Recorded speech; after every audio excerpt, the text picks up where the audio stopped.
Oh.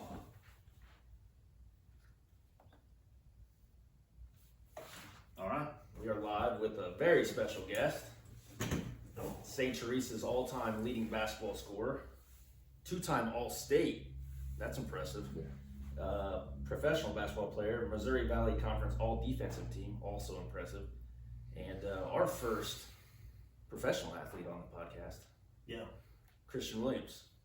Christian, very nice to have you on. Well, thanks for having me. It's definitely an honor to be here. It was nice to hear back from somebody because, we're just two regular dudes. And we're just trying to have fun. That's all we're just trying to get local guys on and, Yep. relevant guys. Anybody can sit here and shoot the shit and, Yep. and talk about whatever, but it's nice to get somebody on that's actually done something with their lives. I was excited to see that message.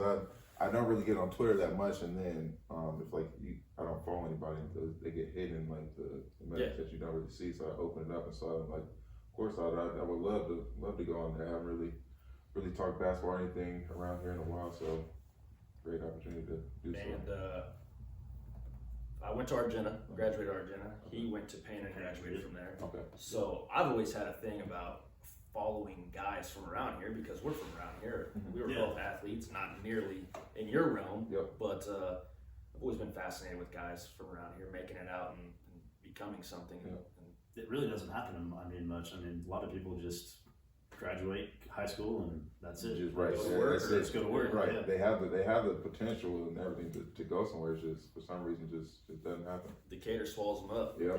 Where they get out of Decatur in general and don't come back. And Yeah. that's what really was convenient about you is that you're back in the Decatur area.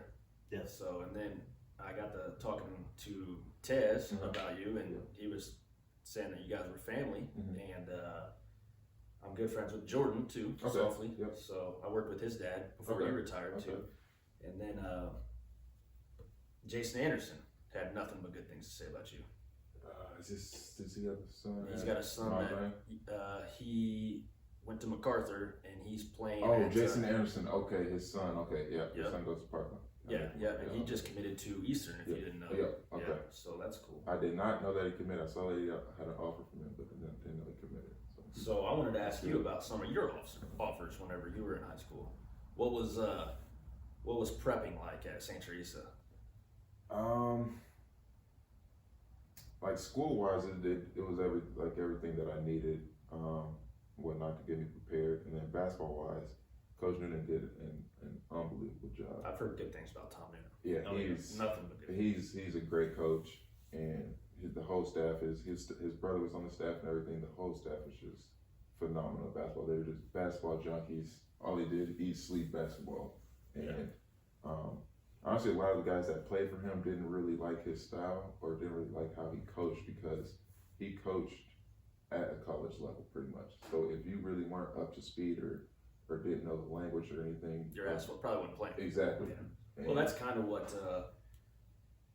some of the young kids need. I needed that. Yeah. I love when there's coaches are like that. Like, hey, this is how you do it. This is what I expect you, and that's where it's going. If you're not good enough, if you're not good enough, and there's somebody else that is good enough, by all means, play the kid that's better than you. Exactly. Yeah. And that's if you're trying to make it to the next level, what's a participation trophy going to do for you? What's being the coach's son? You want to win. That's the whole deal. So. Yeah. And then recruiting wise, how was that? And then before I get to that, Jason was telling me that you chose St. Teresa over Lanphier. You're from Decatur. I'm from Decatur. That was that actually happened my senior year. My mother, she worked in Springfield for about 12 to 15 years, and going to my senior year of high school, she thought that I needed kind of a step up in competition just to get me ready for the next level. Yeah, who were you playing against around here? And is it the O-Call? Were you still playing in the O-Call, or was it? I don't think it was the O-Call. It wasn't the O-Call. It was the CIC. Okay. Yeah. CSC. Central Illinois Conference. Yeah. CSC, Okay. and That was after we graduated, Yeah, probably it a year or was. two that they did the conference shakeup. yeah. And one thing that I want to say about that is it made so much more sense whenever we had the Ocala Valley because it was like Argenta was playing St. Teresa, Meridian, Tuscola, A&M. A&M. Played all the local teams. Yeah. You The weren't. furthest we went was Tolono. Yeah. We played Yeah, Shelbyville. that's going I on mean, 45 and we were minutes. all playing against each other. Yeah. Morella. And that's we were used to it. I mean, those are the same teams we played ever since like 5th, 6th grade, and all the way up to high school, and then they just changed that. But yeah, the competition, the conference wasn't anything that I needed to play at. The only team that honestly that stood a chance was Warrensburg, and that was only for 2 years. And that was my last 2 years. Warrensburg has always kind of had some dogs go through there too. Yeah, and that's also credit to Binkley. Binkley's a hell of a coach. That gym, that newer gym, is really nice. Because I remember playing there in 8th grade. It was, I mean, I won't say it was a dump, but it was kind of a dump. It was. You know what I mean? Little small. It was small. Yeah. But I mean, who around here did you really compete with? Probably no one. I can't think of anybody. Basketball wise, no one. Only one probably closest, maybe Hunter York, and he, like, no knock on him, but he was probably a high energy, playing big motor too. Yeah. And then probably, I mean, I know how I was whenever I played against anybody in baseball and football that was like committing somewhere. I was like, hey, that's that kid. Yeah. He's going to fucking Iowa. And we'd be all in the dugout like, we'd be like watching him take ground balls at short. I'd be like, oh my God, his arm's live as fuck. First pitch, just a home run over the fence. Yeah. I played with a kid named Nick Rossetti, or I played against him, and then I played with him in college summer ball, and he committed to the University of Iowa for baseball, and he was the real deal. He was a good baseball player, and that was kind of that thing. Like, he and I were two of the better players on the summer league team, and I couldn't play catch with him because it was just leaps and bounds. Like, whenever it's in your DNA to be that much better of an athlete, you're not really fucking with anybody else. It's crazy. It's crazy the different levels. It's ridiculous. Yeah, so that's what I was saying about you is like everybody that you were playing against was like, there's Christian Williams. He's fucking got offers from here, and here, and he's going fucking Iowa. I mean, everything I read up on him for just high school alone, I mean, you had some crazy stats. Yeah, honestly, the crazy thing is about it, my stats could have been even that more. I'm the type of player where I'm not really selfish, so I'd like to get everybody else involved. But if I was the type of player where I kind of just wanted to like really take over, I could have done that. My numbers could have been a lot better than what they were. Well, you probably didn't even realize that you were St. Teresa's leading scorer, did you? I did because people were probably telling you about it. Yeah, there was a family friend of mine who he always kept track, and he would let me know like how many points that I was at. And it was kind of funny because I would have broken it a lot sooner, but I didn't play about half my senior year. That's when I had transferred. I was at Lanford and then transferred back to St. Teresa. Wow, okay. And so I had to sit. I was sitting out. So what made you go back to St. Teresa? Did you just hate it at Lanford? I didn't know. That's what everybody thinks. It was because like it was a cultural shock and all of this and that, but it was nowhere near close to that. I had made a promise to myself that when I was at St. Teresa that before I left I was going to take them to state. Oh yeah. And I never got to do that. And when I was at Lanford, all that just came rushing in my mind and everything. And I was like, this is a perfect opportunity to do it. I know the guys who I would have on my team. We've been together for a while, and we played summer basketball with each other. So we were really close. And I knew that if we were out on that court doing what we were doing, then nobody could stop us. And just had to make a decision to go back and. That's an awesome. That's a mature thought as a young man. Thinking, dude, I don't even know what I was thinking about as a senior. I mean, I was thinking about trying to go to state, but I wasn't going to be the one. I wasn't the one that was going to make the difference to get us there. You know what I mean? So, I mean, especially like Lanfear, then people were probably upset with you making that decision too. I mean, honestly, you probably weren't aware of it at the time, but when that came out, it was. My phone was going crazy. Like my phone was going so crazy. Like my mom had to take my phone for a while because reporters, everybody's just blowing me up, and that's when I kind of realized like I'm actually kind of like a big deal around here. Like you were probably Yeah. It's crazy. Probably number one shock, but probably like a little pissed that reporters and people had your number. Yeah. It's like, that's And personal. it was I'm a right around. kid. It was right. It was You right probably around the weren't time even of 18 the, yet. I had just turned 18, like a That's week. crazy. And it was crazy because like I couldn't go anywhere. I couldn't even go to the Decatur celebration. Like my mom wouldn't even. Shout out to the Decatur celebration. Yeah. R.I.P. R.I.P. Dang. Yeah, that's crazy. And that's another thing that I probably would have said if I would have noticed you out at the Decatur celebration. I would have been like whispering, like, "Hey, this fucking Christian That guy guy right there." He did something. Yeah. But I remember actually Larry Austin, whenever he was at Lanphier. Yeah. I went to college in Lincoln, so I would go to the high school Okay. games, like whenever they would play like regionals, sectionals, or like the Lanphier games, and that place would be lit. Yeah, It would be packed. packed. I mean, up to the rafters. You couldn't move, and you better get there early Oh yeah, because it's gonna be. you're gonna be standing if not. Yeah. And then like seeing the Lanphier basketball team come in, it was like they had like a whole entourage. The head coach is like wearing a fur jacket. And Oh yeah, shit. it's like a movie It's type like thing. Mike Tyson Yeah. fucking coming into the ring. It's crazy. Yeah. Yeah. And it's crazy, like they actually like they get all types of gear and everything. They're pretty much like sponsored by. Yeah, because what's his name went there?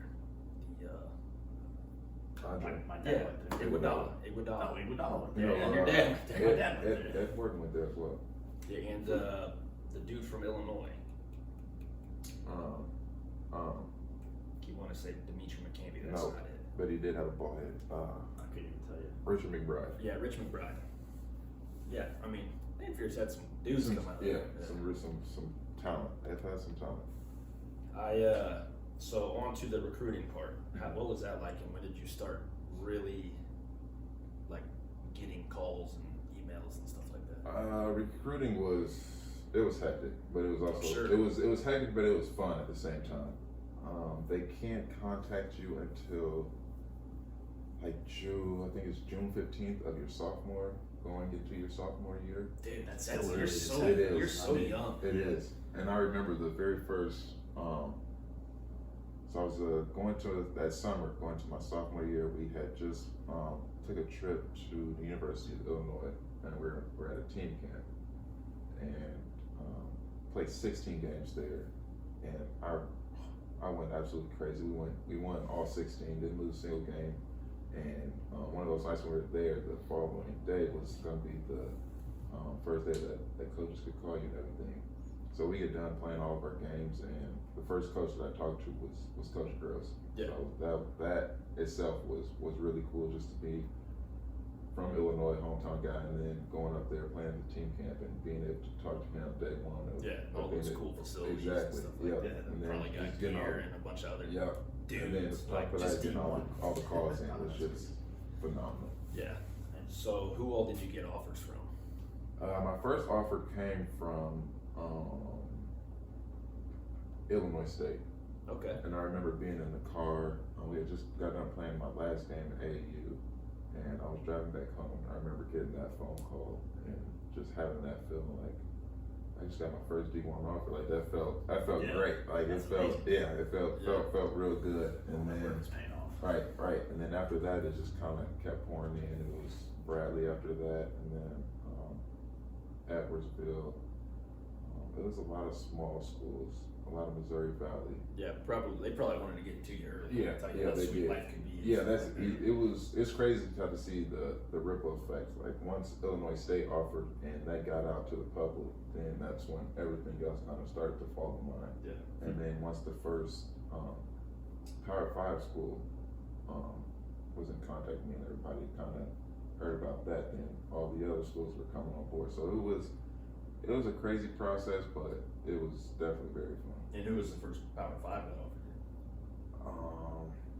Well, Minnesota was very close to offering, but they didn't because they didn't have enough scholarships available. And then I was supposed to also take a official visit there, but when I was supposed to take my visit, we ended up making a deep run in the playoffs, and I didn't really get to take a visit. But once Iowa heard that they were on my radar, then that's when Iowa had called and made the offer. Was it pretty much like destiny that you were going to Iowa? Like you kind of had that locked in, or what? No, honestly, Illinois was always the school that I wanted to go to. Did they ever offer you? Never offer. I grew up watching Illinois, and I always wanted to play at Illinois. I just remember seeing Darren Williams and D. Brown killing us. That was a great team. Exactly. Yeah. I'm like, man, that'd be so cool if I could be out there playing. And then once I started getting to high school and get recruited, and everything kind of to fall in line, it was kind of surreal. I'm like, I actually got a chance that I could do this. And then after that team camp at Illinois, they didn't really contact me at all. They talked to me maybe once or twice. That's crazy because you said you went off there. Exactly, went off. You would think that they would, that's gonna be a lot. Exactly. Exactly. And then I'm right up the road too, so I honestly thought that was gonna be a lot, but they weren't on me hard at all. And that kind of made me feel a type of way a little bit. And Iowa, they were recruiting me pretty hard the whole time, and I didn't get an offer from them until after the state championship game. Yeah. And that was the only case because they also didn't have a scholarship available at the time, but they were still recruiting pretty hard. And the assistant coach that was there, every time he came to a game, he would be like, "You need to do this better. You need to do that better." And that's cool. every other coach didn't do that. So that's when I knew right away that if they offered, that's where I want to be. Yeah. And so it was a no-brainer once he made the offer. Yeah. And Iowa, I mean, they were good. They never had a bad team. No, I mean, we were real good. My freshman year, we ranked up to number 3 in the nation. Yeah. I bet that was crazy. It was. Being a part of that. It was nuts. Every ranking that we got higher, it was like a new bag of clothes, new bag of shoes or whatever. It's ridiculous. We had so much clothes. I had to throw everything out of my closet. I had to throw everything away. I mean, what's the coolest thing that you ever got? The coolest thing is probably when we went to tournaments, they'd have like a sheet of paper and would be probably about 50 items on there, and they'd be like, just pick 2 and you get them. And it'd be like an expensive sound bar or something like really expensive, but it was. Was that like, because it was the March Madness, right? The tournament you guys went with Iowa. Is that Iowa? It was any tournament, like Christmas tournament, Thanksgiving. Thanksgiving, not just. So you're starting the year off with some ball stuff. Yep. Because and then every ranking we get, we're getting new shoes and all this. It was ridiculous. That's cool. And we started at like 20, 25, and we were jumping all the way up to 3, so we're getting stuff. And of course, it's a Nike school, so you're getting all the latest, greatest. All the Kobe's, Paul George's. It was ridiculous. And that was a golden era for Kobe's too. Oh yeah. Yes, it was. Yeah. And now you can't touch Kobe's Can't for less than $300. No, you can't. And I hate that's my favorite player, so I want all the shoes as safe as possible. Yeah, I got the Kobe 10s, and I can't touch anything else because it's so expensive. I can't justify. That's why I don't have a pair. I can't. So I can't justify buying a pair off StockX or something like that. When am I ever gonna wear a $500? Right, it's ridiculous. It's ridiculous. And what am I gonna do? Look at them in the box. Just a pair of Kobe's. Put them in your man cave or your living room or something. I don't know. Yeah, for sure. Case them. But yeah, Iowa. I saw another thing. I'm a huge Michigan State guy. I love Tom Izzo. But I saw one thing on there. I was reading up that it said you stole the ball 3 times in 30 seconds. Yes, it was ridiculous. I don't know how it happened, but I just got like 2 or 3 steals within like a minute of each other. It's ridiculous, and it was in a crucial time too. So it was doing that felt pretty good because I think that was right around the time where he kind of took me out the rotation, and the guy that was starting, he had got hurt or something, so he had threw me in there. So that kind of felt good, just confidence wise. Just being like, hey, see what you got on the bench Exactly. here. Right. This is what you're missing out on. Yeah. I'm sure Tom Izzo said something to you. I mean, he had to have. I mean, geez, like he would have to remember that right at the end of the game.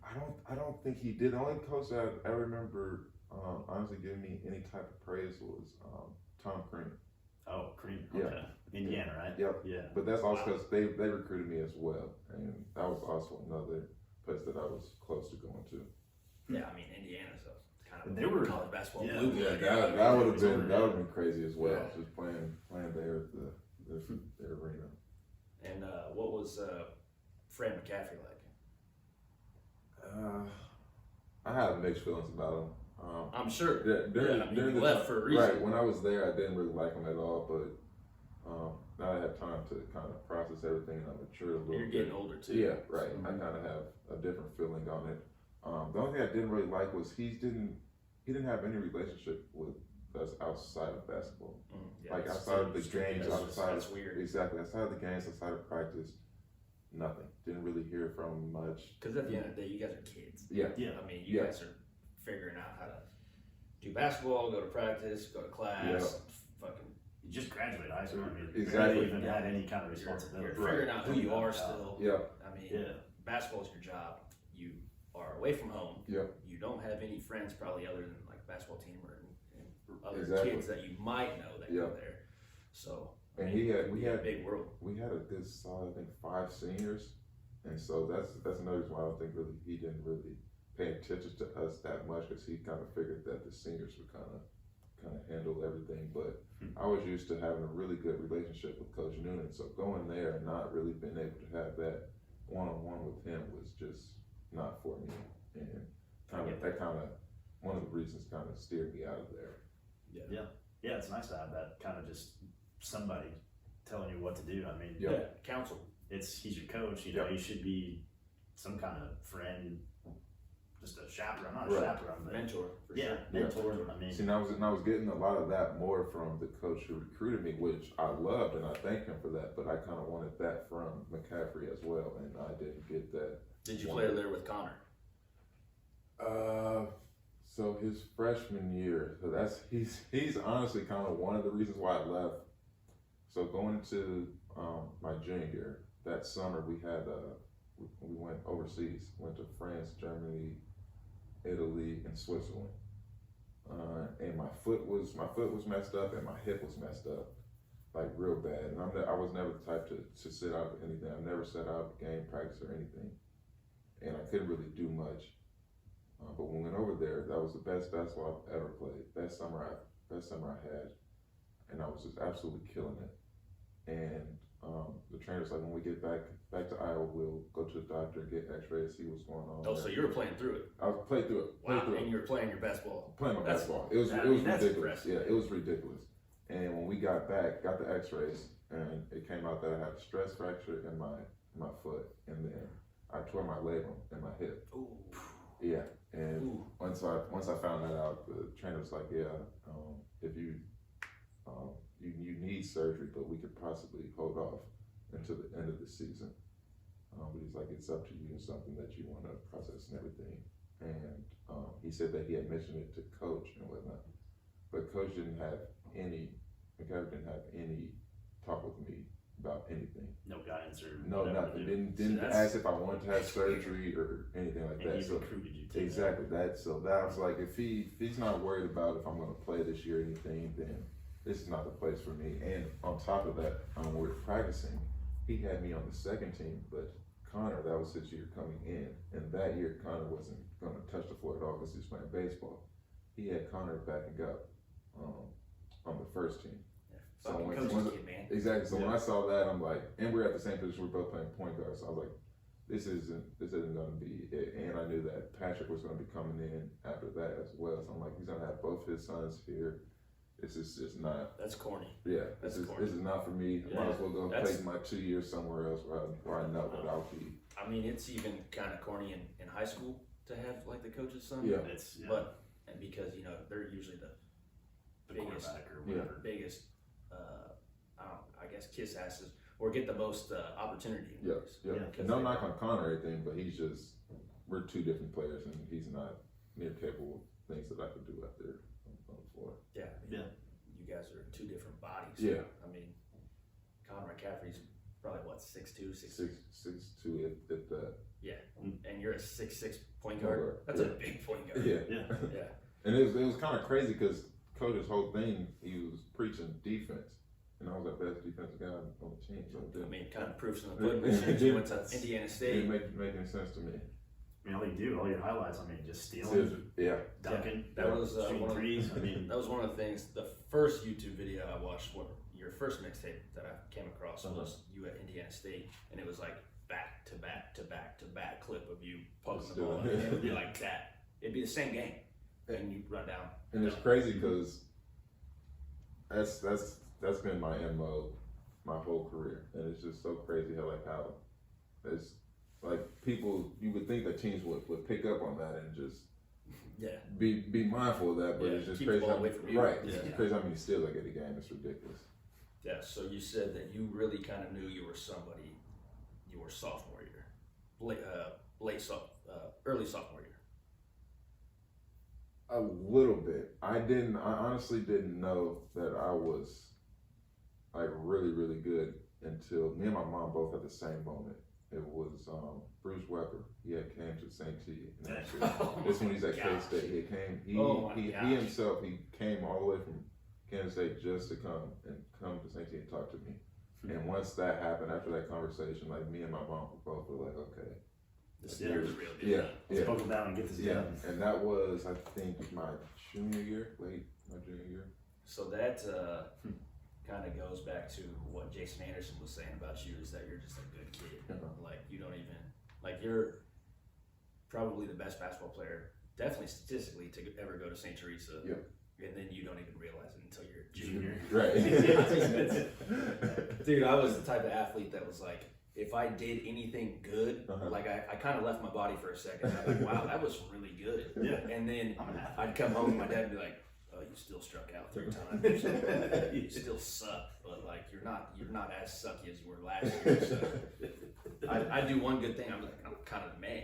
You know?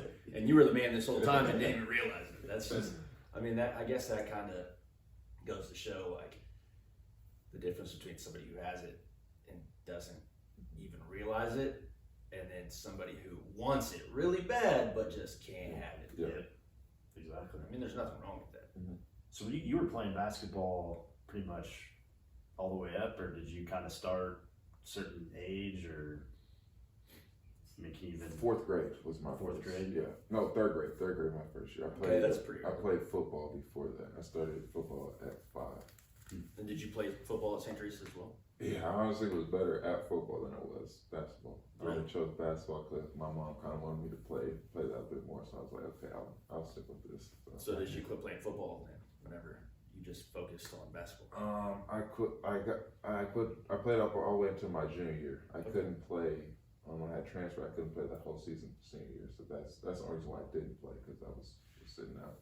Yeah. It was a whole season you had to sit out? Yeah. I'm sure you were a stud at football too. Oh yeah. Well, yeah, definitely. How tall were you in high school?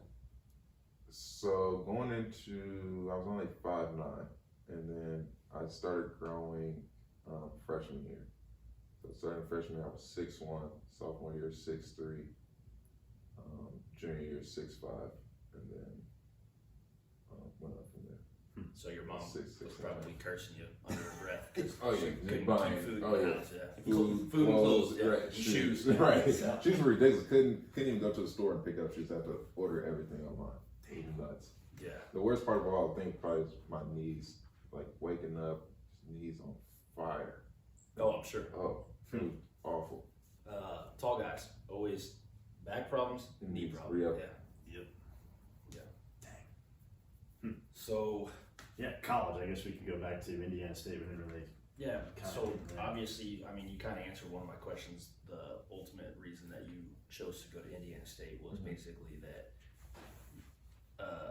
the McCaffrey boys were on the horizon, and you were kind of just like over the whole Iowa thing, which I get it. I'm not knocking Iowa at all. Yeah. Like you said, you aren't either.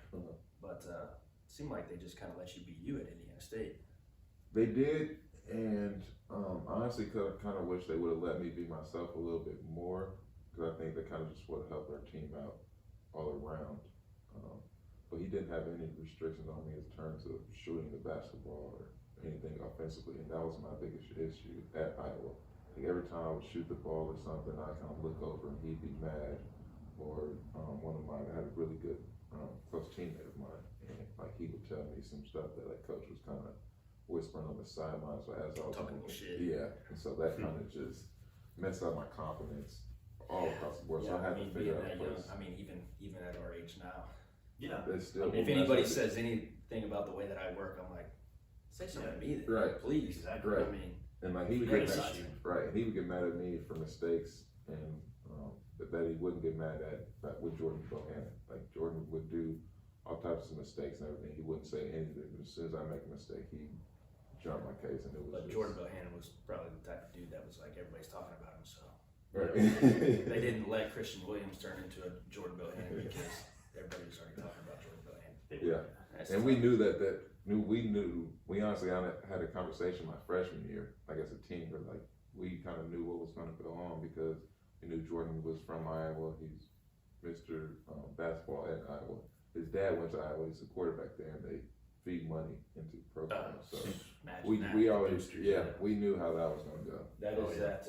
That is that bureaucracy bullshit that you hear about all over the place. All over the place, and high school, college. I mean, it's crazy to sit here and be able to empathize about how that goes on, even at Big Ten basketball. Yeah, exactly. It's crazy. It's crazy. Who are some of the best players that played against at Iowa? Whew. Yogi Ferrell. Oh, Yeah. He's a tough guard. Denzel Valentine. I don't know if you guys know Melo Trimble at all. He's a point guard in Maryland. Yeah. He was really good. Oh yeah, yeah. I can't think of his name, but it was another. I think it was Nate Mason was his name. He's a point guard at Minnesota. He was really good. I don't remember him. He was really good. And those guys probably all had the ball on a string. Oh yeah, especially Yogi. Yeah. Him and I remember Yogi. Derek Walton Jr. played at Michigan. Yeah. Point guard there. Travis Trice at Michigan State as well. It's my boy. Yeah. Monte Morris. That whole team there at Iowa State was tough. And that would have been a weak Illinois basketball team whenever you were playing them, probably. It was right before they started. The team itself was weak, but they still, like the players, it was a tough guard. Like guarding Kendrick Nunn, he was a tough guard. Nunn was awesome. He was a fun guy to watch.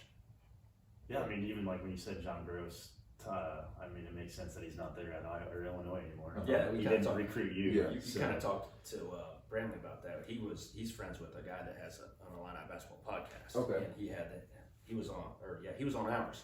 Yeah, and I was kind of listening to that this morning about they were talking shit about John Gross a little bit about how like he just couldn't recruit at all. He belonged in the MAC. Yeah, he was a MAC coach. Yeah. Should have never came to the Big Ten. But that was kind of like they were trying to figure out what they were doing because you go from Bill Self to Weber to Bruce Weber, and then who do you replace Bruce Weber with after all those years of good basketball? Yeah. To me, they phased Bruce Weber out too soon. Oh yeah. I mean, he still had 4 or 5 good years. I don't see why they should never force him out. Yeah, I think that was his recruiting class that made it to the Elite Eight. You talk about like Io and Trent Frazier and those guys? No, just recently, just last year. I think that was Bruce Weber's from K-State. Oh yeah, that was his recruiting class. You're right. But I mean, John Gross, he's not there anymore. But you see why. He didn't really want to reach out to you. You're an Illinois boy. I mean, why wouldn't you? I mean, Decatur's 35 minutes from the assembly hall. Right. Yeah. You know, I'm winning games at that too, so it was just ridiculous. I always said I think if Underwood was there during my time in high school, I think I probably would have had an offer from him. Oh, for sure, yeah. I like Underwood. I mean, I'm an Illinois season ticket holder, so I love Illinois basketball. Oh yeah, I'm still a big fan. Even though I went to Iowa, I'm still a huge fan. I watch pretty much every game. Yeah, he's a pretty good coach. Yeah, actually, one of the most fun games that we went to last year was Jordan and Tez went, and we met up with them after the game. On the Rutgers one? I think it was after Rutgers, and we were out at Legends until we were out at Legends, and then we came back and hung out with Bert, and we went out to Sky City we were out till like 2 o'clock in the morning. You know how Jordan and Tez, they're night owls. Oh yeah, so they'll stay they out. can drink too. Yeah, especially Tez. Yeah, they can put it back. That's for sure. Yeah, the time that we had Tez on, we got messed up before we even started. He brought Duce over, and we had the Duce done before we even pressed play. And I think he was singing even before he started. He was already singing. Yeah, I was like, and we're supposed to do a podcast. I'm sitting over there breathing like. Those guys are a lot of fun. Yeah, they are. But what were the facilities like at Iowa? The facilities were great. Basketball facilities, it looked like it was, I'm pretty sure it was fairly new. We had a couple practice courts. and then obviously the arena. It had everything there in one building. The weight room, everything, nutrition. Nutrition was top notch. Like I didn't have to buy any type of food outside of. That probably was huge. Oh yeah, it was ridiculous. What do they have you eat? Everything. We had this thing called training table where it just be like pretty much a buffet of food after every practice. Oh, I bet that hit. Oh yeah, you sit there, eat as much as you want, and then they got to-go plates, and you just pack whatever you want. So, oh yeah, and then if we're winning on some winning streaks, we're most likely just having steak and lobster. Nice. Yeah, it was nice. They had some really good food there. That was one thing I really missed going to Indiana State, because we didn't have nearly as much from Indiana State to Iowa. The difference is ridiculous. Yeah. So what were you eating at Indiana State? I'm sure it was still good. Nothing. Really? Nothing, bro. I mean, well, Coach, he did take us out to eat here and there, but it wasn't on the same level as Iowa. I'm sure. Yeah, And then the clothes as well. Like I only had probably about 3 sweatshirts and maybe 2 sweatpants from Indiana State and a couple shirts. Damn. So you probably have a whole wardrobe, and then you transfer from Iowa to Indiana State. Exactly. Like, well, I can't wear this shit. It got me in trouble because sometimes I had to wear my Iowa stuff, and like Coach, what else did you have? Coach would catch me and he'd tear me up, man. Because if AD sees that, and he'd be pissed. He didn't like me wearing that shit. Yeah, another thing I saw too with Indiana State, you were a double king. I mean, you were lights out with the double. I think that's my first 3 or 4 games. It was your first game too. You had your double. Like a double, like 4 games, 3-4 games in a row, 3 out of the first 4. That's wild. It was wild, but it was kind of felt good because it was like okay, and especially because I came off of surgery. So doing that off of surgery was like I could. Yeah, so can actually do some stuff. I actually had labrum surgery on my shoulder in April, so I couldn't move, man. I was in an immobilizer for almost 2 months. Yeah, 4 weeks. And I mean, it hurt to even take the immobilizer off and like stretch it out or anything. Yeah. Because, and then I'd be in the shower like, I'm never gonna move this again. I'm never gonna. I can't see myself. That's how it was in my hip. Like it was like. Yeah. So what do you even? It was weird because my range of motion was terrible. It's like I can't even squat. Oh, so I couldn't squat. I couldn't even turn. Think about squatting. After a hip surgery. Couldn't do lateral movement. I bet you were scared those first few times. Oh yeah, I was more scared because I'm a defensive guy. I like to get after people defensively. Move left or right. Exactly. Yeah, you gotta sprint. Right, and I didn't even have the confidence that I would need to have playing defense, and it was sometimes I would get blown by guys that should never blow by me at all. Yeah. So just going through that whole process itself was pretty tough. It's scary. Actually, if it wasn't for my wife, I'd have never had the surgery to begin with. But she was tired of me complaining about it hurting. I actually heard it in football whenever I was playing high school football, and I just lived with it. And then, as you work out and lift and play sports and move, just daily life, it just hurts. Exactly. That's another crazy thing. I actually played a whole season, my whole sophomore season, it was torn. But we didn't get it checked out for like a whole year after. So you were hurting probably, and you were just like, oh yeah, I'm here, I want to play. Yeah. They offered to give me injections every game, but I can't do needles, so I did not opt into that one there. I'd rather go through the pain. Injections too. Yeah, because that probably opens up a whole different can of worms. Yeah. Would just prolong that's not a good idea. The same way with needles. So it was probably 2 years ago. I started going back to the doctor. It had been years since I'd been to the doctor, but it was like I had like this little heart thing going on. So my wife's like, "You gotta go to the doctor. Take care of yourself, dummy." So I go, and first appointment I gotta get blood. I'm like, it's been years since I've given blood. So the girl's like, "Hey, I'm a student. Do you mind if I do this?" I'm like, "Go ahead." Which I got like nice, veins to where stick me. Let's get it going. So I'm sitting there. This is right in the middle of COVID too, so I gotta wear a mask, and I'm sitting there, and I'm just like, She's like, "Wow, you're doing really good. Your blood's just flying out." So I look down, and I'm just like, I'm gonna pass out. So I take my mask down, and I'm like, I just start sweating, man. I pass out. I rolled my ankle. I passed out so hard. I'm sitting there like, I go. She's like, Yeah, you're good. I got all 3 vials. She kept taking blood as I was sitting there asleep. Jeez. I had a similar situation. I had kind of like a little heart problem as well, and I had to do like a little test, but they had like 15 tubes of blood. Dude, it was taking forever. that's a lot. That's and a lot. I had looked down and it was, I about passed out. It was. So the last time I went and gave blood, it was another annual physical. I went to St. Mary's and this gal was really nice. I was like, I'm just letting you know right now, I'm a passer out. It's not that I'm afraid of needles, but I pass out sometimes. So she's like, okay, here's what you're gonna do. She has like a chair, like a barber's chair basically, but it's huge. She lays me all the way down and she's just talking to me the whole time. She's like, okay, you're done. I was like, damn, I didn't feel you stick me. That was amazing. It was that student, man. The student just didn't know. Yeah, I'm like, shut up. Yeah, you're brave for having the student poke. I couldn't let him. I'm like, shut up. Just tell me whenever we're done. Don't tell me I'm doing good or whatever. Man, look at your blood. Yeah. So they must have had some good workouts then for your physical therapy then. I mean, it has to be. It's Indiana State. It's like a. Yeah, they did. I honestly kind of wish I would have been at Iowa for the PT because You probably would have been back sooner. Even the that facilities are better and too, probably. the trainer, the facilities are a lot better, and the trainer at Iowa was, no knock on the trainer that I had in Sam, but he was a lot better than the one at Indiana State. Mhm. And when I got to Indiana State, the head trainer was actually just like a student pretty much.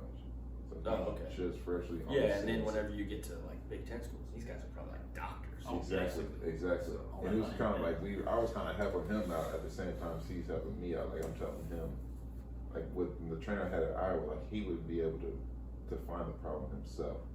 Oh, Whereas when I was at Indiana State, I would kind of have to tell him what the problem Hey, this was. hurts. Yeah. Yeah. But Whatever what you're also, doing ain't working. exactly. But what also kind of what I liked more at Indiana State, the head trainer over all the trainers came from the Indianapolis Colts. Oh. So yeah. Yeah, That's cool. Dang. So yeah, he had a big help in my recovery. that is a big one. Yeah. So how was your workout routine? Was it mostly just cardio, or would they like throw in a bunch of weights in there?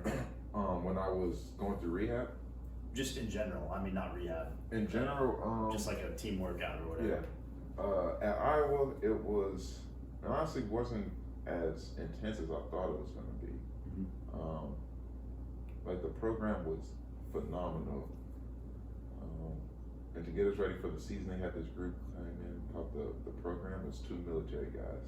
Yeah. And I honestly think this is what caused the tear in my labrum, because after I had left, there was 2 other guys who had tore their labrum in their hip as well. And it was the same year that they brought this program in. But it's these 2 military guys. And you can look them up on YouTube and what they do. But they have all type of like military type teamwork stuff. Mhm. It is the most intense thing that you'll ever go through. It's like 2 days, but it feels like a week. Yeah. Like they got you doing all these type of pool workouts. Like there was one where they threw us in the deep end. They told us to come with a hoodie on. Told us to get into the deep end. You have to take off the hoodie, take it inside out, and put it in the water. We have to jump in, flip it back normal, and put it on while we're treading water in 12. Yeah. Well, we had to finish it in like 2 minutes and 30 seconds, I think it was. I personally would drown. Yeah, I can't swim. It was terrible. So I'm the type of guy, like, I can't really take anything serious, and like if you're joking and stuff, or if you're doing something funny, and especially during a serious moment, I can't help it. I'm just gonna laugh. Yeah. There's one teammate where he's just fucking freaking out, saying he's about to drown in some more. And he's like on one of our other teammates, and he's freaking out because you're like, you're about to drown me, dude. He's about to drown me. He's taking him under. And I'm just over in the corner just lollygagging, trying to do my sweatshirt the right way and just dying out the whole time. But that experience there, it was kind of funny, but it was really good team bonding and everything. this dude right here is the best swimmer I've ever seen. Yeah. He's an Eagle I Scout. am an Eagle Scout. Yeah. So you know, I can swim. that's in his blood. He It can is. swim and skin a buck and water at the same time and prepare A lot of deer good jerky, stuff. bro. Yeah. I mean, them sweatshirts though, they already weigh a ton. Exactly. And They if the water- put water on it. Exactly. If something is on and wet, you can't get it off. No, you you can't can't. get it back on. Right. It was. That's amazing. Yeah, it was. You guys should look them up on YouTube. What the hell does that do for you? What's that? It's just about Maybe your core, it's I don't mental. know. It's just mental toughness. Yeah, okay, I get Mental that. toughness I and get that. teamwork and stuff. So we just had a bunch of that. We did that while I was there, and then the lifting program was nothing hard at all. I actually like their program a lot better than Indiana State. Iowa's a lot more Olympic lifts. And I just thought that was more suitable on the basketball court than what we were doing at Indiana State. Yeah. So how much were you squatting?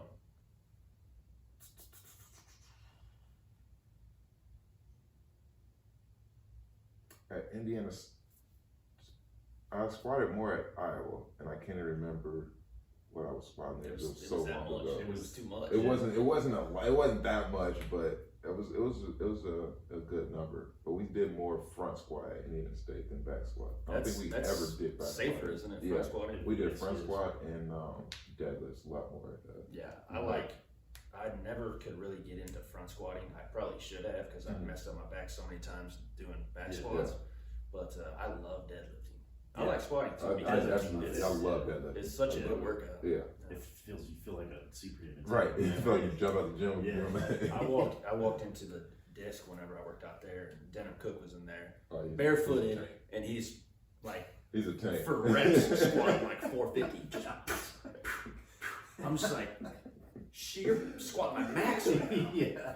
I'm like, I can't even put 50 on the bar, and he's just in there Just doing barefoot. it for fun. Boom, Yeah. boom. Him and that Justice kid were just And he's big. Yeah. He's big. yeah. I'm He's a like lifter to too, see man. those two and fucking Jacardia just have a fucking lift off. Oh yeah, I'm sure. Yeah. Different. Like I was saying about Jacardia, man. I remember listening to those St. Teresa football games on the radio. It'd be like Jacardia with 5 touchdowns and 600 yards. I'd be like, what's this kid doing? Beast. Yeah. But some of the best trash talkers you ever played against, and what would they say? Man. High school, I don't think that I ever had anybody talk trash. Yeah, because they were probably still in that amazement part. Like, Yeah, who's Christian and, Lund? And if it was, I'm probably a couple guys from Warrensburg. And then every time they talk trash, it just kind of turned me up a little bit more, so they kind of knew we're not gonna do that again. There was one, like every time we played them, they would run the box and one on every time. And one of the guys I was actually pretty good friends with, and like he was talking some mad stuff before the game, and that game I just had to let him know, like I just had to shut him up. I think it had 20, probably 22, no, it's 18 and 26, I think it was. Jeez. Like 26 rebounds. Jeez. Yeah, 26 I had to Good shut that one gosh. up there. And then in college, honestly, the best trash talker was probably on my team. I don't know if you know Peter Jock at all. No idea. He can fill it up.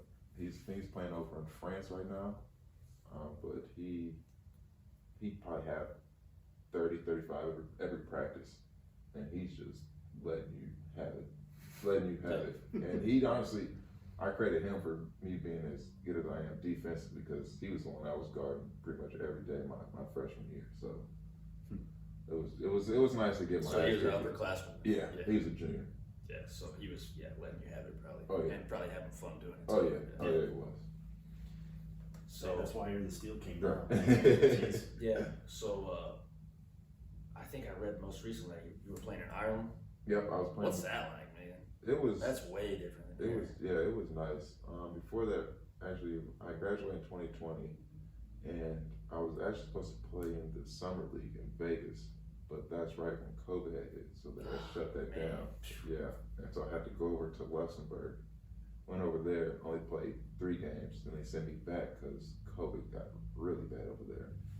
They're like, we don't know if our league is gonna stay open or not. So they're like, we're just gonna ship you home and whatnot. So I came home, and I had been sitting for 2 years because COVID kind of was in the way. Yeah. Worked out for a couple G League teams, but they didn't end up signing. They ended up going with a big man. So I was sitting for 2 years, and then Ireland had called in January. And honestly, I was in shape, but I wasn't in the best basketball shape. But but I'm still like, I still have to go and give it a shot because I haven't played 2 years, so I can't just be what the hell? sitting. Yeah. Right. See what it's about. Still. Exactly. When I got over there, it was great. Like the culture and everything. People there were the nice people Really? I've ever met is ridiculous. I've kind of always heard that, like, whenever one of us goes and plays over there, like, they treat us really well. Really well. Like I had no problems whatsoever. Like they were honestly too nice. Really? Yeah. Probably came off like almost weird. Yeah. Like they were too nice, but it felt good to know that they actually wanted me there and everything. And I just hated that I started getting going late. Like I didn't even start getting to rhythm until about the second to last game. So it kind of felt good that I could still play at I saw a that really one high level. highlight that, it was like a snippet or something that you retweeted where you went for like 30 and a bunch of rebounds or something. 35 and 35 and 12 or something like that. That's 35. That's all of my 8th grade basketball. Probably same here. And you're playing with grown men too. I mean, that's and it's honestly, that was another one of the mixtapes that I came across was you at the Sligo All-Stars. Yeah. So and it's honestly like Luka wasn't joking when he said like it's harder to play. Like the NBA is a lot easier. It is a lot tough to play over there because they foul the shit out of you, and the refs they don't call it. it's just whatever. It's whatever, and especially it's harder for Americans when we go over there. Well, They look at us I mean, totally that's different. a foul. Exactly. Especially in the Big Ten, man. Those Big Ten refs piss me off. Horrible. It's unbelievable. Illinois never gets those calls. room to Never. really. Yeah. You should see it over. If you think it's bad here, over there, it is ridiculous. Like I couldn't even play how I would play here because I would foul out. My first game there, I had 2 fouls in the first minute. Yeah, that's crazy. Yeah, it was nuts. At first, I didn't really like it at first because I'm like, there's no way that I can play here. Like, it's taking everything out of my game. I've heard Ireland's beautiful though. Beautiful country though. It is, but I honestly was expecting it to be sunny and just absolutely gorgeous. But when I got there, it was like Seattle. Just overcast Rain. I Same temperature the whole time. ridiculous cold. It was didn't bring a single coat. I'm like, oh my dude, what I thought I was coming to 85 and sunny like all the time. They're like, no, we're the complete opposite of that. So you were affected by COVID. We actually had a college baseball player that came on. He plays a little D2 ball here in Illinois at Blackburn, and he was a senior whenever COVID was going on. So that made recruiting really tough on him. Yeah. So what were some of the causes and effects? Like you already said, the G League kind of skipped out because of the fucking COVID shit. I had the NBA and then pretty much just everything. It was just hard to get around because I wouldn't have been able to go work out for a couple of teams if it wasn't for COVID. That's terrible, man. Yeah, so kind of honestly set me back about a year and a half or maybe even 2 years. So I'm kind of right now trying to gain some ground here. That sucks, man. How old are you? 26? Just turned 27. Okay. Just turned 27. So I mean, you still got some years in you. It's kind of ticking. It is. It's ticking, but as long as I'm feeling good and like feeling that I'm still young, I think that's all that matters. So. And if indeed this was all manufactured by the government and it wasn't a big deal, like they made it out to be, they fucked a lot of people. They did. I mean, they really did. And I'm still on board with that. There's kids that can't fucking read, tie their shoes, do math because they were out of school. Yep. And there's kids that got passed up on recruiting that could be playing junior college ball somewhere or Division I baseball somewhere, and you just have to kind of hurry up and be like, okay, I'll sign with you. I'll go there. It kind of messed up everything in the sports world, especially in college, recruiting wise. I think that's. Yeah, and then you got dudes taking an extra year. Exactly. He messes up everything. 6 years go, bro. And the coaches, that's what they want. They want those other guys nowadays because they don't have to. I mean, Notre Dame, like, actually, kind of all of college football is like perfect example of that. You got like 5th, 6th-year quarterback. Yeah. He's 27. He's a grown man. Of course he's good. He's been. Yeah, he's fucking way better than everybody else. He's gonna be better than a true freshman because the kid just graduated high school last May. Of course he's gonna be leaps and bounds. He's already played fucking 6 years of college football. Yep. That's sad, really, because and then like with all the NIL stuff, like it makes those NIL dudes like even bigger because they've been there for so long. How do you feel about the NIL? You just missed it, man. I hate it only because I didn't get to get a piece of it, but I love it for him. But yeah, if NIL was around when I was in getting recruited, I honestly probably would have committed to Illinois State just for the simple fact of like a business decision. That money, exactly. Because if I would have went there and did what I could do, then that just would have boosted everything. Yeah, I've always kind of followed Illinois State too because I've spent a lot of time on that campus. Yeah. And it's right down the road too, so yeah, it is right down the road. Easy to follow that. Honestly, that was actually my first choice. I wanted to commit there, but my mom didn't let me because she was not a fan of Mueller at all. She's heard some stories about him and didn't even. Well, I mean, look at what happened with all that, the athletic department and all that stuff. There was a whole scandal about that. So, I mean, it's you kind of dodge a bullet there. Yeah. Like that Brandon Lieb kid that transferred from Illinois to ISU. He's gonna make some good money. He's that the big white kid that was on Illinois last year, Brandon Lieb. He kind of filled in. He played behind Kofi for a couple years, and then played behind Danger quite a bit last year. White kid. I mean, he looks like any other white basketball kid. Illinois State. He went to Illinois State. Yeah, and he's gonna. I think he'll do well there. I mean, he played behind some stars at Illinois, so you'd think that he would go to that conference and dominate. Yeah, so. especially that conference, Missouri Valley, their bigs don't really have any bigs like that. So if you're pretty good, I think he's like close to 7 footer. Yeah, he'll probably dominate that. Well, yeah, I mean, he's just not a big kid. Yeah. Not like a huge kid. Yeah, 6'10". I mean, You already know how to play ball. You're good. Yeah. You should be good if you're. He was already. great. He was already an Illini fan favorite, so I assume he'll go there and get that NIL cash too. Yeah. Yeah, I'm sure it was pretty brutal. Like, man, I wanted a piece of that.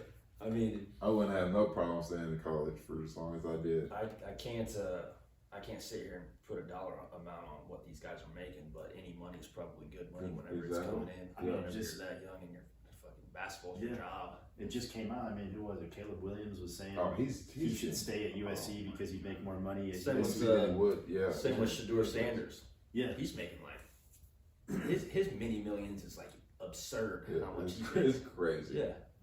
And that's good for the kids. I mean, I wish more kids would stay in college and get, What was corny to me about Shedeur 2 weeks ago is whenever he hit that walk-off touchdown, walked up and flashed his rollie to the student section. Come on, man. Of course nobody has that money. Right. No. Now everybody trying to lose, they're trolling them and doing like that. I saw that this past weekend. I don't remember who it was. Stanford. It was a couple guys. I think it was linemen were doing it. Oh, yeah. Stanford came back. They came back 29-0, wasn't it? Yeah. Did you guys know that he apparently posted something on Instagram at halftime? Oh, my God. I was watching First Take this morning and Stephen A. was going off about that. Like, I did not know that he posted anything. What a clown, man.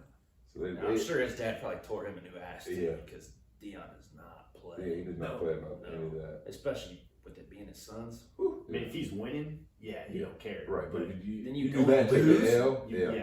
Come on now. Yeah. You look even more corny. Jeez. Yeah, Colorado State definitely, or just Colorado, sorry. They definitely took a turn for the worst after they lost to Oregon. Oh, yeah. But you knew what it was going to be like as soon as they lost that first game. There was no way that they were going to go in and sweep USC and Oregon back-to-back games. There's no way that they were going to do that. So you knew as soon as they lost, they were going to be like, well, we had 80-some transfers. We won 2 games a year ago.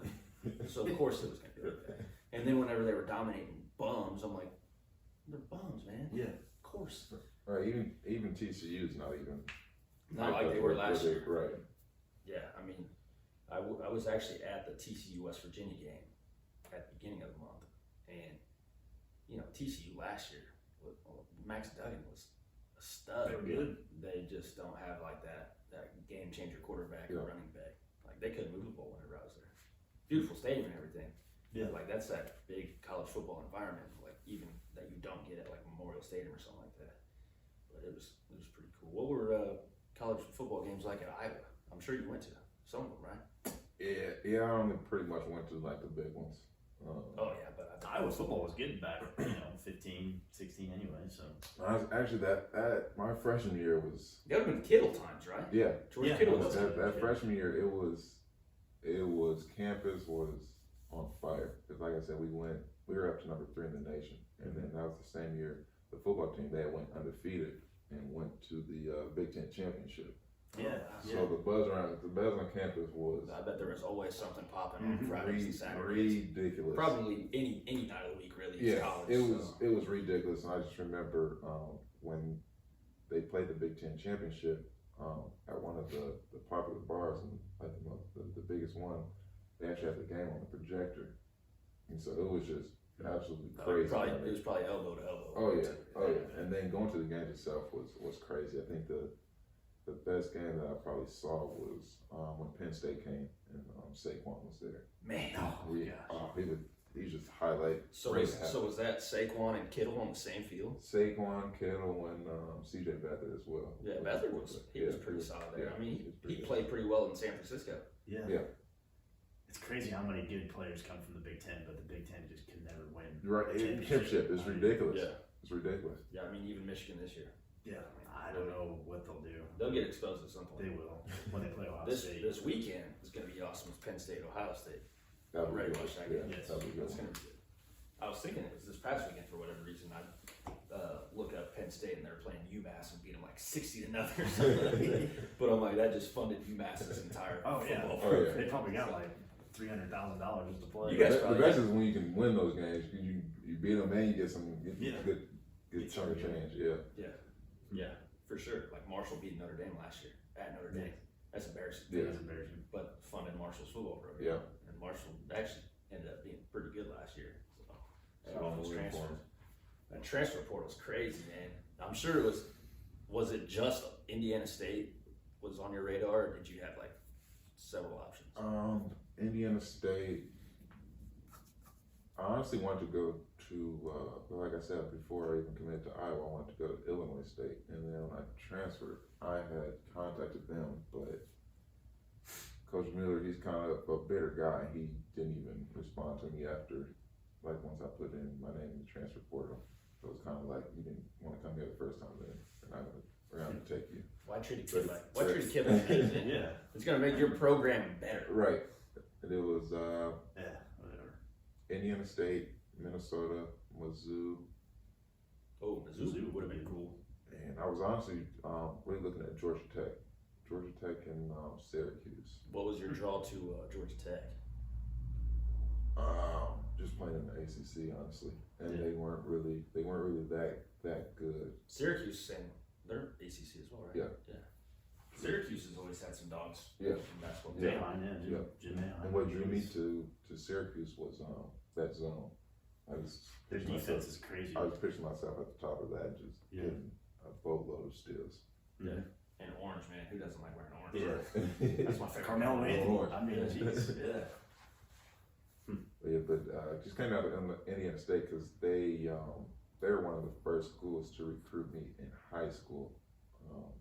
But they honestly they didn't offer in high school only because they knew that I was going to go Power 5. They told me like, Why not? If you want to come, you have an offer, but we're not offering to you because we know you're going to go Power 5 and we'll save this offer for That would have been somebody a else. hard decision to make too. Like, I'm the type of person that as soon as somebody would have offered me, I'd be like, sign me up, let's go. Yeah. But I understand where your mom was coming from too. Like, she probably also saw the bigger picture for you that you may not have been able to see at the time. Why commit somewhere now whenever you got more people probably coming to see you? That's watching kind of what the issue was, but it was more so she was looking at mid-major D1 opposed to high major. She's seeing that Bruce Weber's coming to talk to me, and she's like, if you got all these guys, why are you settling for Illinois State? Hey, shout out to moms, man. They know best. They do know best. She did, but I honestly figured it was better for me to go to Illinois State because, like, if I'm telling any kid that's getting recruited, I would tell them to go where you're wanted. Yeah. Mm-hmm. Yeah, because you're gonna be a dog that way. Yeah, and I was their number one recruit, so I'll rip them. Like, if I know if I go there, I got full You're range to gonna do play anything. 4 years. Exactly. I got full range to do anything, any and everything. And you're gonna play. Yeah.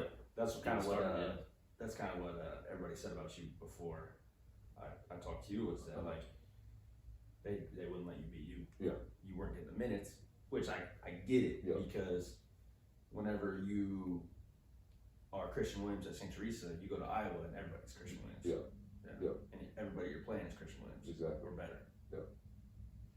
So, I get that. I've heard that from a lot of athletes that go on to bigger and better places. It's like, man, what am I even doing here sometimes? You definitely question yourself daily. I'm sure. It's not fun. I was questioning myself in high school. I was like, what am I doing? Yeah. I can't even believe I it. can't play baseball. Yeah. I can't play basketball. Yeah, I'd have like 1 or 2 good plays, then I'd have like 6 bad plays. I'm like, Yeah. I don't even know why I come out here. Have you had God, why can't I think of his name? Arjuna. Keegan, have you had him? Keegan? No, I haven't reached out to him yet, but I'd like to. Be a good one, yeah. He was a freshman whenever I was a senior, so me and him kicked it Oh, you okay? pretty heavy. So you were there with Logan Jackson, guys like that, Gage, Eller. Eller, Boomer. Yeah. Boomer was a grade below me. He was a tremendous athlete. Yeah, he was good across the board. Yeah, he was good at everything. Yeah. And he's like a business owner now or something like out in like South Carolina, North Carolina or something like that. I work with his uncle out at the prison. And his uncle will tell me how he's doing every now and then. He's got a couple kids, living the dream. Good for him. Yeah, I was always pissed. And me and Keegan, we were always, we kind of conversated here and there just from being 2 guys from the same area and getting highly recruited. So we kind of And he had was something to relate to. He was every bit as big as you. And Oh, yeah. I mean, he was big whenever he was a freshman. We hated seeing him on the football field. He was a menace. Yeah, and then he wasn't a slouch at basketball at all. Yeah, he was pretty good at basketball. pretty good at baseball too. Yeah. I mean, he was tremendous. Yeah, was he a pitcher throwing like 88 or something? Yeah, freshman. Yeah. He started for us in the regional championship game as a freshman. Dang. That's Shit, wild. I was a baseball freshman and I couldn't hold a bat. This kid's hitting bombs in the state tournament. I'm like, jeez, man. Yeah, I hated it, man. Hated that stuff he went through at Kentucky. I wish you would have. Yeah, I think everything that I've seen about him is that he's got his shit figured out too. Oh yeah. Yeah, he's got a kid now too. Yeah. And I think he's settled down and got all that figured out Yeah. too. As another kid, I've always kept track of. Also, obviously being from Argentina, but also playing with him. I'm like, man, go, because it's always cool to be like. I played with him in high school. I played summer ball with him. A kid that I played college wood league with was actually on the Reds last year. Chucky Robinson from Danville. He was a very good athlete. He played in the Peoria Sunday Morning League. That was a very good baseball league. He's a stud. Probably 6'3", 240, and no black guys are ever catcher, and he's a catcher, Major League Baseball catcher. That's pretty cool. Now I was trying to get my hands on one of his like game use jerseys on eBay. It was like $600. I was like, You don't need that, yeah. That's too much. That's too much. Way too much. So what's some of your favorite places to eat in Decatur? Not a whole lot to choose from, but what's your like go-to? I don't really like to eat out much because I like to. Probably stay healthy. Gotta keep that physique. Honestly, I learned that at some point in college, and once I changed my diet, I just felt a big difference on the course. So I kind of try to watch what I eat. I don't really like to go out too much, but if I were to pick up something, I usually go with like some rice and salmon. I usually get it from Texas Roadhouse. That's solid. The best salmon around. Yeah. It's probably the best restaurant in Decatur. Yeah. Can't be Just depends You on can't at all. depends on what kind of service you're gonna get, I guess. Yeah, the service to go, I hear, is the best option for Texas Roadhouse because it's always fresh. Yeah. I don't know. I thought you were gonna say crackles on just a crackle. But I do like crackle, but I think I'll take Roadhouse over crackle. yeah, I gotcha. So what between you said you played in Luxembourg and Ireland? Yep. Did you play anywhere else overseas? Not Like for them? correct. Okay. When we went to the little foreign trip with Iowa. What So obviously, probably Ireland over Luxembourg. Yes. Yeah. Yeah, it was the basketball. The teammates were a lot better than my Luxembourg teammates, which was kind of weird because the Luxembourg league is looked at as better than the Ireland league. Yeah, until you had went there, I'd never heard of this. I didn't even know they played pro ball in Ireland. I didn't either. I just know like Spain and the Shanghai. It's actually it's going up. Like last season, you could only have each team could only have one American on court at the time. Really? Yeah. But now this year they changed to where you can have 2 Americans on the court from one team at the same time, and they're getting a lot of G League guys going over to Ireland. So the league is definitely getting better. I don't know if you know. Do you guys remember 7th Woods at all? Mm-hmm. He was really big name back in high school. He went to North Carolina. He's playing over there. Oh, cool.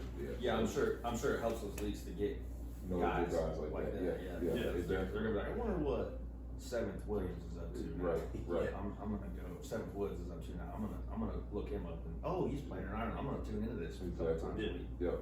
See what he's doing. It kind of draws people that way. What's next for you? What do you think you're gonna do? Anybody in contact with you? That same team from Ireland has been in contact with me all summer. They offered me like right when the season ended, but I turned it down until I kind of wanted to wait to see what I was going to get, and I also wanted to make another push for the G League. And I went to a camp in July out in Vegas, where it was kind of for the NBA and G League. There's a bunch of owners and teams there, kind of watching us, and didn't really hear too much after that. They actually called me to work out with the Pelicans G League. I did that 3 weeks ago, about 3 weeks to a month ago. Damn. What was that like? It was supposed to be 20 guys there, and only 4 was there. So it made the odds really good. That's good. Yeah. They said that they would probably be contacting us to come out to training camp here, which starts in about a week or 2. The G League's starting up here pretty soon. So Yeah, man. Yeah, I knew whenever I first reached out, that was a long time ago. That was one of the nights that we went out, and I was like, I'm just gonna start contacting a bunch of guys from around here to see. Yeah, that was like 2 months ago, 2-3 months ago. Yeah, and I knew I'd already had my trip to Texas planned. And whenever we were kind of messaging back and forth, I was like, man, this is gonna be a shot in the dark if he's here still. Which, whenever you said, I'm gonna be at Decatur for a little bit, I was like, oh man, I'm gonna have to make this work. You're gonna pounce on this. Yeah, and it's weird because I could honestly, if the G League, which is, it's not looking like I'll be there this year.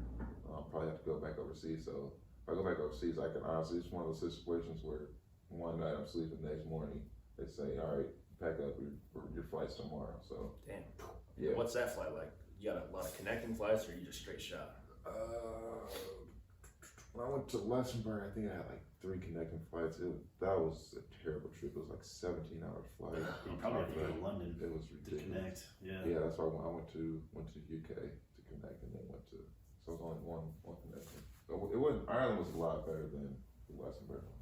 It was 17 hours, and it was brutal. And nothing worse than spending a bunch of time in the airport. Brutal. Yeah. So the Pelicans training, they're just to work out. Was it up here in Illinois, or did you have to go down to? It was well, their G League team is in Birmingham, Alabama. So it's, okay. So you had to go down there. yeah. But when I got the call, the workout was on like a Saturday. I got the call like a Wednesday, so I had to drive there. Oh, It was man. ridiculous. Oh, that's brutal. Good 8 to 9 hour drive. It's terrible. Well, it's good you showed up, and there are only 4 there. Right. So Yeah. Exactly. that's awesome. I mean, it's awesome that you're sticking with it. I mean, the easy route would be Just give up. getting a job, Yeah. just being a regular Joe like Yeah. us, and then tell your kids later on, man, I used to be something else at basketball, Yeah. and then living vicariously through them. Now I'm a really competitive guy, and I don't really like to just give up on things too quickly. And I know if I still got it, then there's no point in me just sitting here wasting my talent. Might as well. Yeah, just don't go waste ahead and the talent. Right. You gotta use it, man. Yeah, And your keep window's getting only that. open for so long. Right. Still gotta chase that dream. I'm still trying to get to the NBA, so that's the plan and the goal. Yeah, I mean, even if you end up only playing foreign ball, which I hope you don't. Yeah. I hope you don't. Well, yeah. I've heard Darius Adams has made a boatload Oh, he's of money. making a killing over there. Yeah. And Fredette's making some good money Oh, over yeah. in Shanghai. I mean, yeah, And they love it over there overseas. like they can honestly probably come over here and play, but they just don't because they get Yeah, so Jimmer much money. was on our roster like Yeah. 5-6 years ago or something like Yeah. that. But it's like Ted said, every time he sees Darius Adams, he's got like a Maserati or something. Or it's Something ridiculous. crazy. He's getting Some pair of yeah, shoes. he's getting ridiculous money over there. Yeah, I mean, And it's just wow, it just feels good to play basketball over there than compared over here, especially in the NBA because you got 82 games. The season honestly doesn't really matter to the playoffs. Over there, every game matters. Yeah. Like if you watch, I'm pretty sure they're playing tomorrow. Like if you got time to watch at noon, the Euro Cup is going on. Okay. The Euro Cup is insane. It's like it's pretty much soccer. Yeah, Like you know how the fans are. Yeah. That's how they are with, yeah. with The basketball. fans think. But it's actually like in an arena, so like the noise and everything is just. Yeah, I'm it's sure. incredible. I'm sure it's like college basketball. Exactly. Yeah. Yeah. The atmosphere is. I've noticed that with like the London football games that they've been playing. Yeah. Those guys, man, they They love love- some they American love- football, They, man. they love sports and like overseas they love sports in general. Like when I was in Ireland, that's all they did was sports all day, every day. Like they don't have anything else. They don't like go bowling or go do any type of entertainment. It's strictly sports. It's Yeah. crazy. Yeah, that's cool. I would have never guessed It's- that. it's I learned crazy. something new today. It's Yeah. crazy. Yeah, it's I don't know cool. how we're That's- so much more advanced than them at some of these sporting events. 'Cause especially if all that's do. all they live Right, and breathe. that's all they Yeah. do all day. Well, that's one thing I've noticed about guys around here is like, whenever, I mean, as a young guy, you have so many options for camps, coaches, Yeah. instructors, fucking. Yeah. You can get on YouTube and learn how to hit a golf ball Right. better if Yeah. you want. Yeah. And then you get to college and it's like everything's like a lab Mhm. almost. Like you get a diet, you get a workout plan, Yeah. you have to fill out this shit. Your workouts are getting tracked and all this Your stuff. weight's getting tracked, all that. If you're not Yeah. making weight, you're getting disciplined for it. It's a lot that goes into it. Yeah, I mean, but it pays off whenever Oh, you're yeah. playing the game and whenever you take that next step. Yeah. Too. So, yeah, I mean, Yeah. I mean, we're flying by. I don't know if you got much going on after this, or we can keep going if you guys want. I mean, I'm pretty good. you guys okay? Yeah, I'm I good. think we covered all of my stuff. Yeah, I mean, Christian, it was awesome having you, man. it was. Thanks for giving us a shot. Thanks for, Yeah, for It means a having me. lot. It means a lot. I mean, that's one of the things that we kind of went through. I went to an event out at Lot 31 in the football tailgate at Okay. U of I, and Yeah. they were doing like a basketball meet and greet, and we were handing out business cards, and obviously none of those guys said yes. Yeah. It's been a lot of guys just being like, I don't have an hour for you. Yeah. Which I get it, man. Yeah. You're busy. You got school, you got practice, you got games, you got this, you got workouts. Yeah. I get it. But it was great that you gave us an hour, man. I appreciate that. No, I Yeah, appreciate you guys for having me on. It's kind of feels good to be kind of recognized again after for so sure. long. Yeah, that's kind of one of the things that is our design is we don't want Decatur people to forget about the Decatur people that have made it out. No. So I know if you guys probably contact Jack Hockaday, if you guys come reach out to him, I know he probably do it as well. Yeah, I know good. he stays in Nashville, so he probably had to catch him whenever he's home, but he would definitely come up there.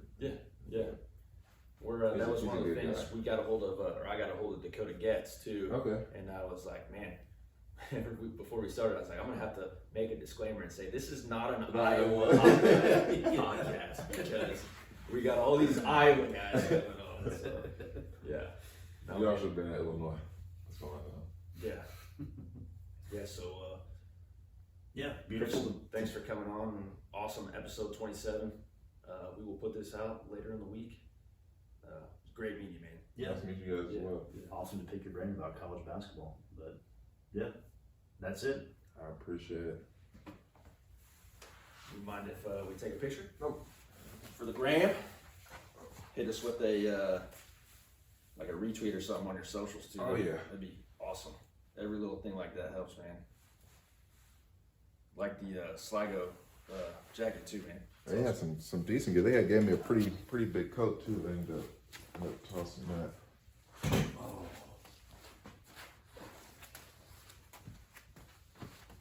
Gotta get your height in there.